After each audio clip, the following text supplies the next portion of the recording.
शुरू कर रहे हैं बच्चों इलेक्ट्रोस्टैटिक्स। इलेक्ट्रोस्टैटिक नाम से क्लियर हो जाना चाहिए, ये ब्रांच है फिजिक्स की in which we deal with charges at rest. ऐसी ब्रांच जिसमें हम चार्जेस को रेस्ट में स्टडी करते हैं, उस ब्रांच को क्या बोलते हैं? इलेक्ट्रोस्टैटिक बोलते हैं। इसमें टर्म आई है सबसे पहले चार्ज। याद रखना चार्ज जो है, number one, charge is associated with mass. Associated with mass का क्या मतलब हो गया बेटा? सिंपल सी बात है कि मास होगा तो चार्ज होगा। चार्ज किसी मास पे आ सकता है, मास पे आ सकता है, मतलब कोई मटेरियलिस्टिक चीज पे ही चार्ज आ सकता है। तो charge is always associated with mass. Charge की कोई डेफिनेशन नहीं होती बेटा। चार्ज जो है that is intrinsic property of matter. Intrinsic property of matter which decides electrical and magnetic behaviour of substance. कि उस सब्सटेंस का इलेक्ट्रिकल बिहेवियर कैसा रहेगा, मैग्नेटिक बिहेवियर कैसा रहेगा, वो चार्ज डिसाइड करता है। वो इंट्रिंसिक प्रॉपर्टी मैटर की है जो ये बातें डिसाइड करती है। तो चार्ज ये हो गया। चार्ज की जो बात कर रहे हैं हम लोग अभी, आता मैटर पर है। तो हम लोग जानते हैं कि जितना भी मैटर होता है वो मॉलिक्यूल से मिलकर बना होता है, और मॉलिक्यूल एटम से मिलकर बने होते हैं, और एटम्स के अंदर एक न्यूक्लियस होता है। न्यूक्लियस में न्यूट्रॉन प्रोटॉन है, और चारों तरफ इसके इलेक्ट्रॉन है। और जितना भी सब्सटेंस है वो न्यूट्रल है। न्यूट्रल मतलब न्यूट्रॉन तो न्यूट्रल हो गए, लेकिन प्रोटॉन पर पॉजिटिव चार्ज होता है और इलेक्ट्रॉन पर नेगेटिव चार्ज होता है। जितना पॉजिटिव चार्ज है उतना नेगेटिव चार्ज है, जितने प्रोटॉन होते हैं उतने इलेक्ट्रॉन होते हैं। तो याद रखना जितना भी मैटर है वो एटम से मिलकर बना हुआ है। अब चार्ज आता कैसे है? सिंपल सा प्रोसेस है। चार्ज ऑलवेज, ये तीसरा पॉइंट आ जाएगा बच्चे, क्या? Charge always appears due to exchange of electrons. Charge हमेशा इलेक्ट्रॉन के एक्सचेंज से आता है, ये ध्यान रखना।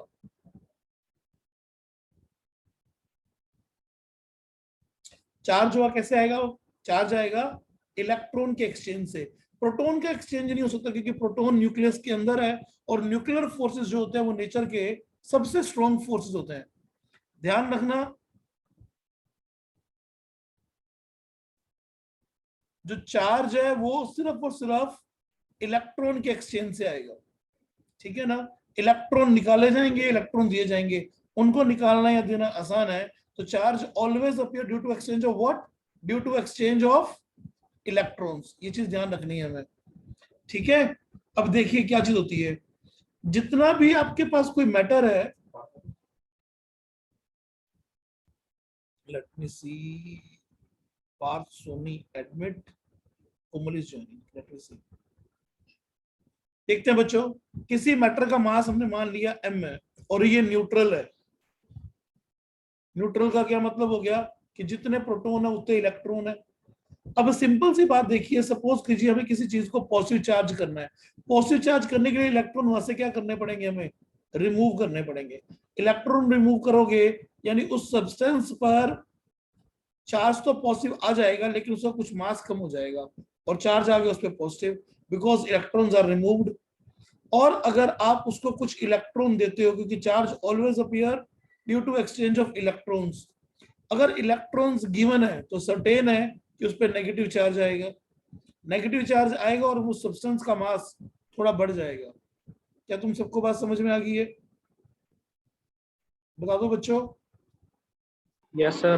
तो चार्ज की क्या क्या बातें की हमने? चार्ज जो है वो एक इंट्रिंसिक प्रॉपर्टी है जो किसी सब्सटेंस के इलेक्ट्रिकल और मैग्नेटिक बिहेवियर को एक्सप्लेन करती है। हमें ये बात समझ में आ जानी चाहिए। ठीक है? और सेकंड क्या बोला हम लोगों ने? कि charge always appear due to exchange of electrons. ये बात हमें मालूम होनी चाहिए कि चार्ज हमेशा इलेक्ट्रॉन के एक्सचेंज से आता है। बात करेंगे जी, बोलो बेटा। सर कौन सा चैप्टर चल रहा है? इलेक्ट्रोस्टैटिक शुरू किया पार्थ, जो वो सर अभी की है? पोर्शन है, अभी भी शुरू किया बेटा। Okay sir. और सुन मेरी बात, अभी हम लोग जो लेक्चर लिख रहे हैं इसकी रिकॉर्डिंग साथ साथ में हो रही है। इसे हम लोग अभी घंटे में वापस अपलोड कर दूंगा, इसी ऐप में अपलोड हो जाएगा। तो तुम इसी ऐप पे तुम देख पाओगे इस वीडियो को मल्टीपल टाइम, जितनी बार मर्जी देखते रहना। ये एडवांटेज रहेगा हमारे। ओके ठीक है बेटा, जो तुम्हारा ओके 5 सेकंड का स्टार्टिंग का ड्रॉप हुआ है वो तुम आसानी से देख पाओगे बच्चे। ठीक है पार्थ, यस सर। शुरू करते हैं आप। Charge always appear due to exchange of electron. तो हमारे पास अब चार्ज की बात आ गई है, तो हम बात करेंगे प्रॉपर्टीज ऑफ चार्जेस की। सबसे इंपॉर्टेंट टॉपिक है ये वाला, properties of charges. In properties की बात करें हम लोग, सबसे पहले देखना पड़ेगा कि इलेक्ट्रॉन का चार्ज कितना होता है। याद रखना बेटा, इलेक्ट्रॉन का जो चार्ज होता है वो माइनस में 1.6 इंटू 10⁻⁹ कुलॉम होता है। कुलॉम का सिंबल कैपिटल सी लिखना है, कुलॉम के लिए हमेशा कैपिटल सी यूज करना है, याद रखना। तो ये चार्ज की वैल्यू है इलेक्ट्रॉन पर। प्रोटॉन पर इतना ही चार्ज होता है, बस वो प्लस में होता है। ये प्रोटॉन पे चार्ज आ गया 1.6 10⁻⁹ कूलम। ठीक है, तो चार्ज की प्रॉपर्टीज की बात करते हैं। सबसे पहला प्रॉपर्टी जो है वो ये है कि जो चार्ज होता है that is quantized.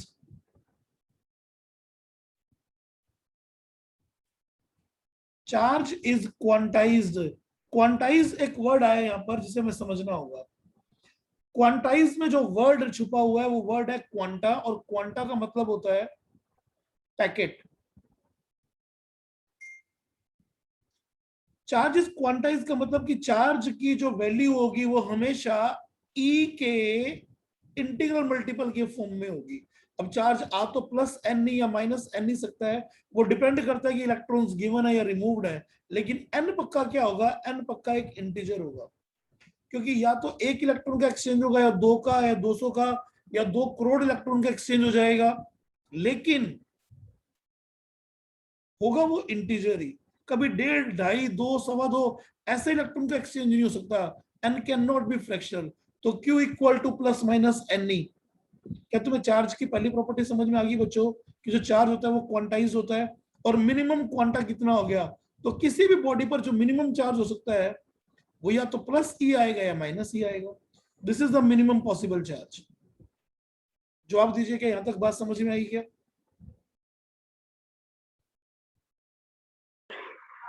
Yes sir. कोमल समझ में आएगा तुम्हें? Yes sir. ठीक है बेटा। ऋषि, ऋषि, प्रत्युष, यस सर। समझ में आ गया? चार्ज इज क्वांटाइज पर बेस क्वेश्चन करते हैं। पहला क्वेश्चन ले रहा हूं, कॉपी पेन साथ तो जवाब देना। एक कूलम चार्ज प्रोड्यूस करने के लिए कितने इलेक्ट्रॉन एक्सचेंज करने होंगे? जवाब दो भैया। एक कूलम चार्ज प्रोड्यूस करना है तो कितने इलेक्ट्रॉन एक्सचेंज करने होंगे, कितने इलेक्ट्रॉन निकालने होंगे, देने होंगे? वो कुछ भी हो सकता है पॉजिटिव नेगेटिव के हिसाब से। कैसे करेंगे? 6 to 5 into 10⁻16। Q equal to n ही होता है, तो एन की वैल्यू क्या हो जाएगी, Q बाई ई। जो तुमने पावर बोली अभी वो चेक कर लेते हैं। हमें 1 कूलम चार्ज चाहिए बेटा, और ई की वैल्यू है 1.6 10⁻⁹। 10⁻⁹ को ऊपर ले जाके हमने ये लिख लिया। आयना में जवाब दो भैया। 10/1.6 कितना होता है, 6.25। 6.25 पूरा पूरा आया है, और इसके बाद 18 जीरो और आनी है, यानी इस डेसिमल को हटाने के बाद 16 जीरो और आनी है। यानी इतने सारे इलेक्ट्रॉन्स का एक्सचेंज करना होगा 1 कूलम चार्ज प्रोड्यूस करने के लिए। समझ में आ गया? Huge number of electrons have to remove. Got it क्या बेटा? इसीलिए जो चार्ज के यूनिट होते हैं generally milli coulomb, micro coulomb. Micro coulomb वाले चार्ज जो हम लोग लिखते होते हैं नैनो कूलम, पीको कूलम, ऐसे चार्जेस दिखाई देते हैं। मिली का मतलब बोलो कितना बेटा?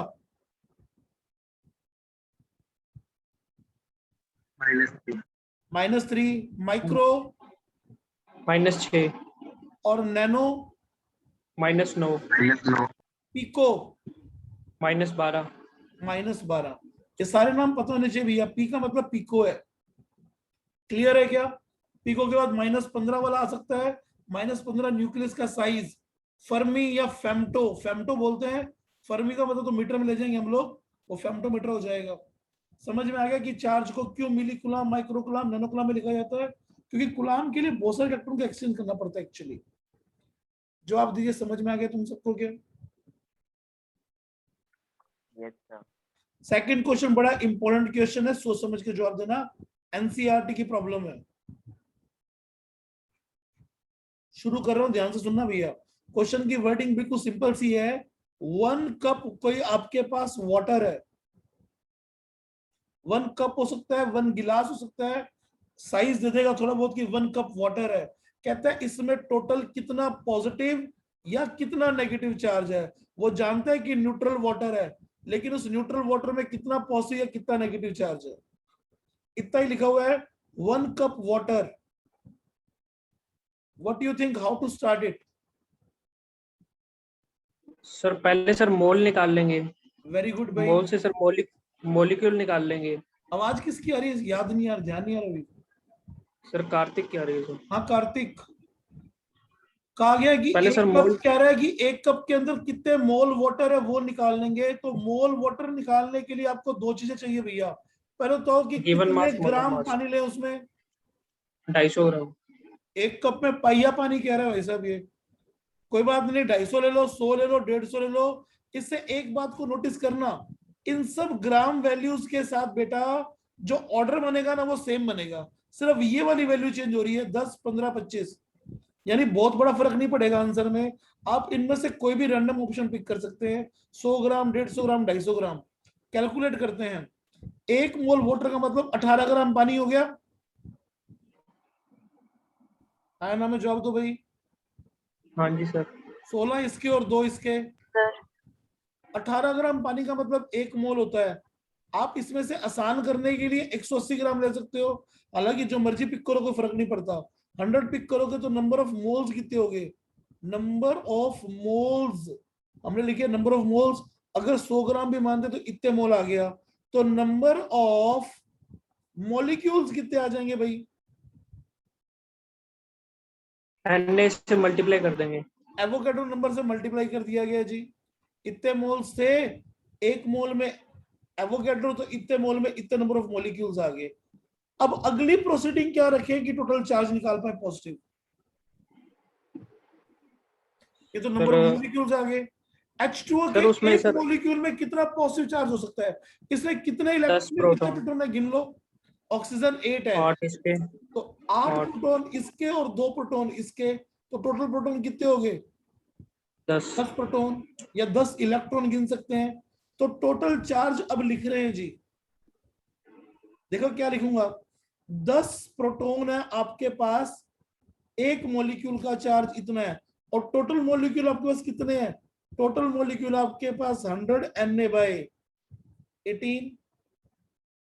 क्या तुम सबको समझ में आ गया चार्ज कैसे निकाला गया? ये वाला ई की वैल्यू में मालूम है और एवोगैड्रो नंबर की वैल्यू भी में मालूम है बच्चों। जवाब दीजिए, क्या इस तरह क्वेश्चन आप लोग कर लेंगे क्या? सर ये number of molecules upon Na। बोलो भाई, कर कर लेंगे लोगे सर। इस तरह क्वेश्चन बच्चों? सर एक बार ये यस सर। H2O के बाद वाला क्या करा ये एक बार ये बताना। ये वाला पूछ रहे अभिनंदन। सर ये ये जो वाला यहाँ step- पे है ये ये स्टेप ब्लू बेटा, वाला टिक करा है जहाँ पे मैंने ये वाला क्या जहाँ है? पे मैंने ब्लू करा है। हाँ सुन ध्यान से। अपने को मोल समझ में आ गया, इतने मोल है। अब तो मुझे बताना है अपने को कि 1 मॉलिक्यूल में चार्ज कितना होता है, पॉजिटिव या नेगेटिव सिर्फ, ठीक है? H2O के मॉलिक्यूल में H2 के कितने प्रोटॉन हो गए?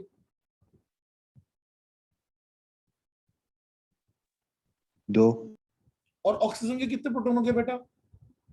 1 8 8। ऑक्सीजन होता है 8, 16। तो 8 प्रोटॉन इसके पास थे, 2 प्रोटॉन इसके पास हो गए, एक एक करके। टोटल प्रोटॉन कितने आ गए इसके पास, 1 मॉलिक्यूल के पास? 10 प्रोटॉन। तो 1 मॉलिक्यूल के अंदर पॉजिटिव चार्ज या नेगेटिव चार्ज इतना हो गया 1 मॉलिक्यूल का। एंड टोटल मॉलिक्यूल्स आपके पास इतने बेटा। ओके सर समझ आ गया। पक्का ना? चलो तो चेक करता हूँ, सोच समझ यस के सर। जवाब देना, ठीक है? करूं क्वेश्चन शुरू? तेरे लिए क्वेश्चन अभिनंदन, सब लोग सुनना भैया। सेम स्ट्रीम पे क्वेश्चन है, सोच समझ के जवाब देना। तुम्हारे पास कॉपर है और कॉपर की वैल्यू है 6.35 ग्राम। आसान सा वर्डिंग लिख रहा हूं, ठीक है? कितने ग्राम कॉपर है? अरे बोलो तो सही, कितने ग्राम कॉपर दिया मैंने?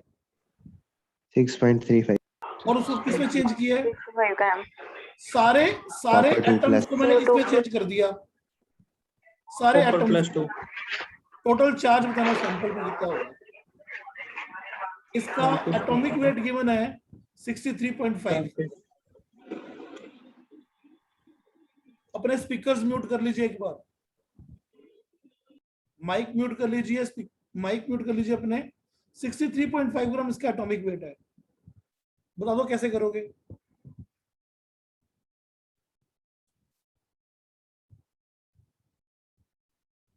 प्रत्युष आंसर चाहिए?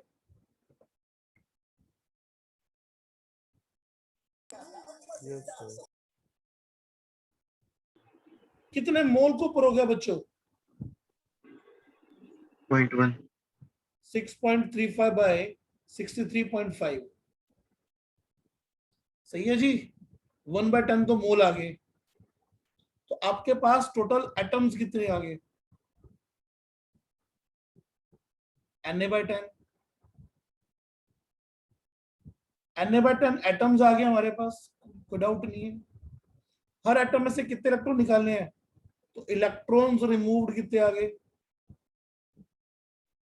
बोलो भाई। Into what?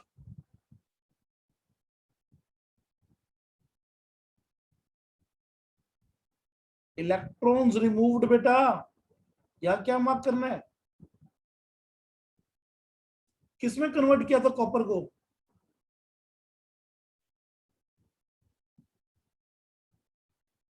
सर प्लस 2 में कन्वर्ट करा था सर। 29 तो हर एटम में से कितने इलेक्ट्रॉन पे निकाले आता तुमने बेटा? तो 7 पे हो गया ना हर एटम में से कितने इलेक्ट्रॉन निकाले हैं? सर। 27 पे हो गया ना 2। अरे दो पॉजिटिव का मतलब 2 इलेक्ट्रॉन निकालने बेटा। दो। उससे 29-27 में जाने से क्या फर्क पड़ता है? इलेक्ट्रॉन कितने निकाले? बचे हुए 27 को क्या करना है गिन के? 2। निकाले कि 2 इलेक्ट्रॉन। तो टोटल इलेक्ट्रॉन रिमूव कितने हो गए? इतने एटम से, इतने एटम में से हर में से 2 इलेक्ट्रॉन निकाले हैं, तो टोटल इलेक्ट्रॉन रिमूव हो गए इतने। तो टोटल चार्ज कितना हो गया? जितने इलेक्ट्रॉन रिमूव किए वो आपके सामने है, इनटू ई। क्या चार्ज समझ में आया कैसे निकाला गया इसका same? Yes sir, yes sir. जवाब दो ना यार, मुझे समझ में आया नहीं है तुम लोगों को। आ गया सर, आ गया। सर एक बार फिर से बताना ऊपर। आराम आराम से करें कोमल, जल्दबाजी मत सर। करो। दोनों क्वेश्चन सेम स्ट्रीम पे थे, दोबारा से दोनों बोलूंगा एक एक करके, ध्यान से चेक करना। पहले Yes. कॉपर वाले लेते हैं अपने, ओके सर। कॉपर वाले लेते हैं। Yes copper, sir. कॉपर का कितना मास दिया मैंने तुम्हें बेटा? 635 ग्राम। 6.35 ग्राम। 6.35 ग्राम। ठीक है? और कॉपर को कन्वर्ट किसने किया अपन ने बेटा? Cu2 प्लस में। Cu2 प्लस में कन्वर्ट करने का मतलब क्या हुआ पहले तो ये बता बेटा। हर ऐसे पूरी लाइन इसमें से बोलनी दो, है। हर एटम में से सर आपने 2 इलेक्ट्रॉन निकलवाए हैं, बोल दे। हर एटम में से आपने 2 इलेक्ट्रॉन निकलवाए हैं। बस हर एटम में कॉपर 2 के। इलेक्ट्रॉन निकले, पता लग गया अपने को। ठीक है, अब एक काम करना है अपने को, इस ग्राम में कितने एटम्स हैं वो गिनने हैं। कैसे गिनेगी? इसका एटॉमिक मास ये रहा, ये इसका मॉलिक्यूलर वेट है। 63.5। यस। तो तुम्हारे पास मोल्स कितने आ गए बेटा? मास में मॉलिक्यूलर वेट से डिवाइड कर दिया, 1/10 मोल, 0.1 मोल। तो 0.1 मोल आपके पास आ गए। अब कितने एटम हो गए? 1 मोल में होते हैं एवोगाड्रो नंबर के बराबर। तो इतने एटम्स तुम्हारे पास ओके। आ गए। ये समझ ओके में आ गया सर। बेटे?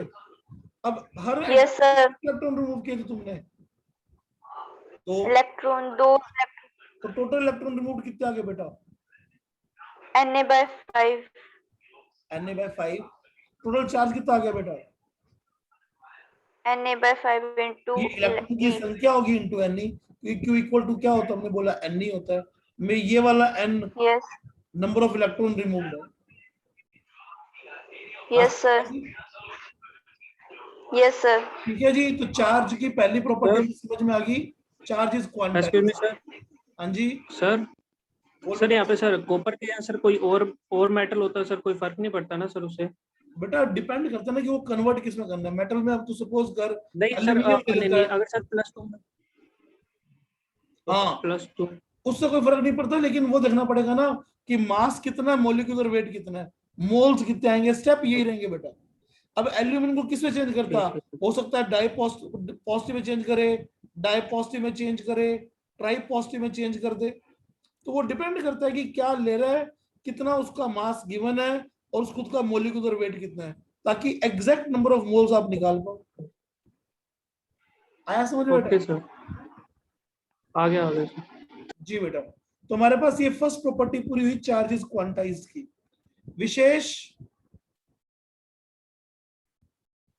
विशेष आवाज आ रही है? Yes sir. समझ में आ Yes, गया sir. सारा यहाँ तक? Yes sir. सेकंड प्रॉपर्टी ले रहे हैं, बड़ी आसान सी है, बहुत आसान प्रॉपर्टी है। सेकंड चेक करना क्या दे रहा हूं। ये प्रॉपर्टी जो है वो अट्रैक्शन रिपल्शन के बारे में। सीरियसली लेना इस बात को, इंपॉर्टेंट चीजें सारी की सारी अट्रैक्शन और रिपल्शन के बारे में। मान लीजिए, एक सेकंड सिर्फ,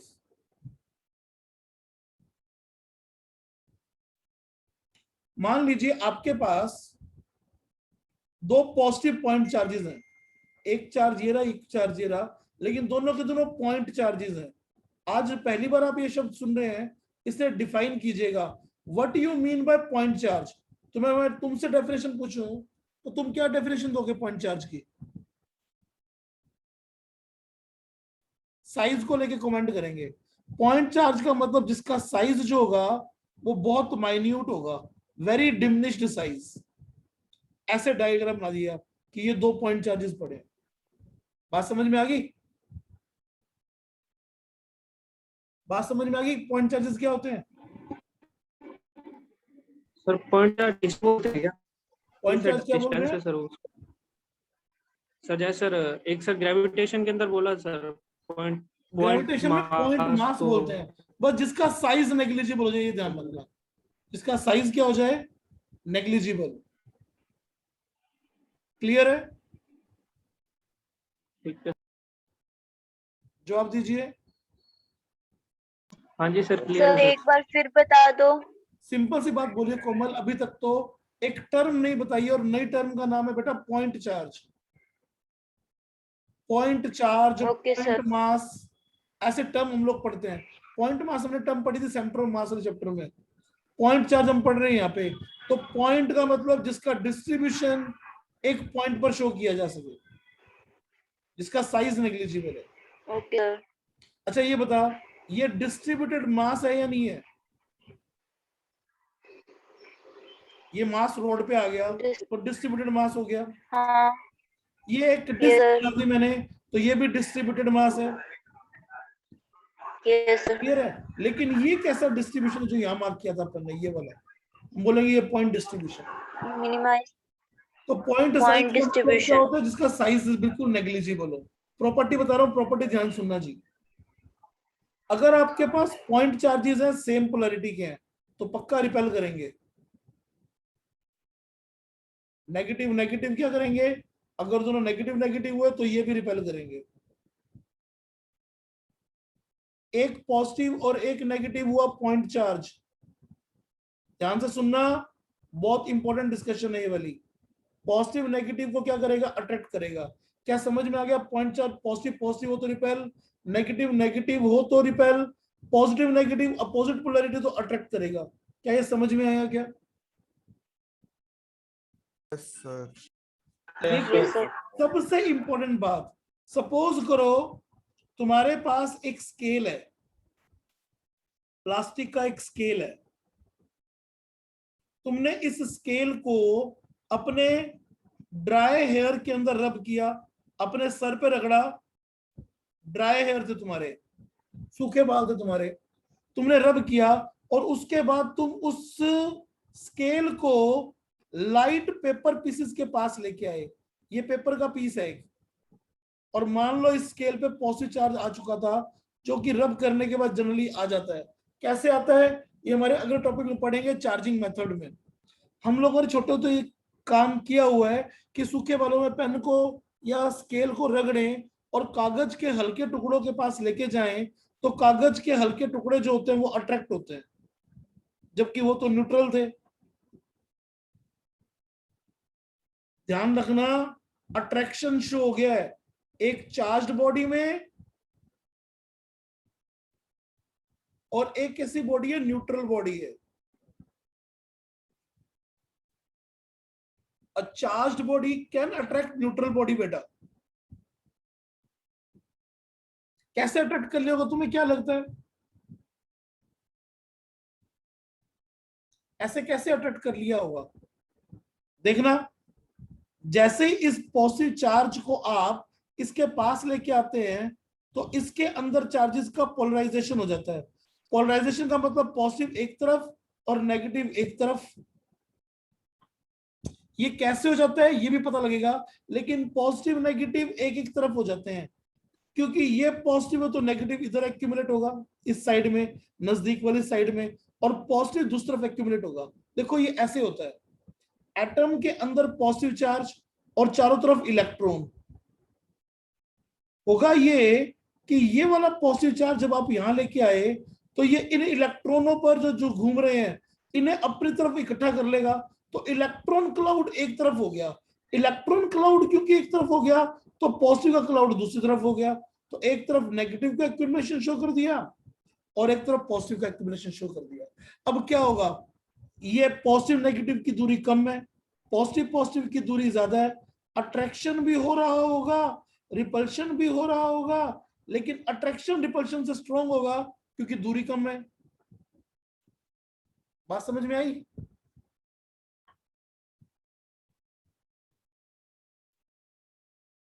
सर एक बार लास्ट वाला पॉइंट बोलना जो आपने वो अट्रैक्शन लास्ट पॉइंट रिपल्सन बोला से जो अभिनंदन बोला मैंने था। कि नेगेटिव की दूरी कम है, पॉजिटिव की दूरी इस चार्ज से ज्यादा है। अट्रैक्शन भी होगा, रिपल्शन भी होगा, बट अट्रैक्शन का जो मैग्नीट्यूड होगा that will be more than repulsion magnitude. That's why net attraction. तुम्हें मालूम है ओके जब सर। घर पे लोग जो लेडीज होती है जब डस्टिंग करती हैं कपड़े से, कोई कान चमका रहे होते हैं, तो थोड़ी देर के बाद वहां पे डस्ट इकट्ठी ज्यादा हो जाती है, रगड़ रगड़ के साफ करते हैं। डस्टिंग करनी है आज, बेड को साफ करेंगे तो बेड में मिट्टी भी चमक जाएगी। देखा कभी ऐसा? और फिर धूल चमक चिपकती हुई ज्यादा नजर आती है वहां पे उल्टा। कभी नोटिस किया Komal? Yes yes sir. Yes sir. होता क्या, उसमें भी इंडक्शन ही होगा बेटा।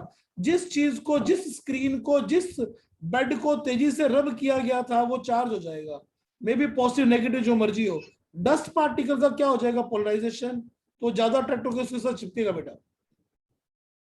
समझ में आ रहा है पोलराइजेशन का प्रोसेस? और पोलराइजेशन का प्रोसेस क्या होता है, नेगेटिव और पॉजिटिव के सेंटर खिसक जाना। अपने आप नहीं खिसकेंगे, कोई एक्सटर्नल कॉज आएगा जो खिसका देगा। अगर वो हल्के हुए तो हिल जाएंगे, हल्के नहीं हो रहे तो नहीं हिलेंगे। कई बार नहीं जमती, डस्ट नहीं आती, कई बार तो नहीं आती, कई बार आती है तो आ जाती है। क्या तुम्हें बात समझ में आई बच्चों? यस। ठीक है, ये चार्ज की सेकंड प्रॉपर्टी है जो अभी बताना था। अभी सेकंड प्रॉपर्टी को हम लोग कंटिन्यू करेंगे। आज लेक्चर सिर्फ अभी ट्रायल लेक्चर लगाया, अभी 40 मिनट के लेक्चर लगा पाएंगे, हालांकि 40 मिनट अभी हुए नहीं होंगे, लेकिन मेरी स्क्रीन पे टाइम रनिंग आउट दिखा रहा है। 3 मिनट के बाद ये लेक्चर तुम्हारे सामने ही है, 3 मिनट 40 सेकंड के बाद ये बंद अपने आप हो जाएगा। तो एक दो छोटी छोटी बातें करनी है। ये लेक्चर 1 है जो मेरा पहले जो रिकॉर्ड किया हुआ था उसमें से मिस था पार्ट, ये उतना पार्ट हो गया, कुछ पार्ट और भी होगा, लेकिन ये क्लास रेगुलर करूंगा, पढ़ाऊंगा सारा ही।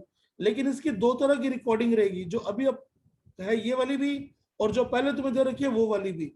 दोनों रिकॉर्डिंग्स आप लोग देख सकते हो बड़े आराम से बच्चों। बात समझ में आ गई आप सबको? Yes sir. कल तुम्हारी केमिस्ट्री की क्लास भी और मैथ्स की क्लास भी शुरू करवाएंगे, ठीक है? आवाज ही नहीं आ रही है। Yes sir. सर दोनों में से लिखना कौन सा है कॉपी में? फिर से बोल विशेष। सर दोनों में से कौन सी कॉपी में लिखना है? दोनों में से कौन सी कॉपी में से लिखना है?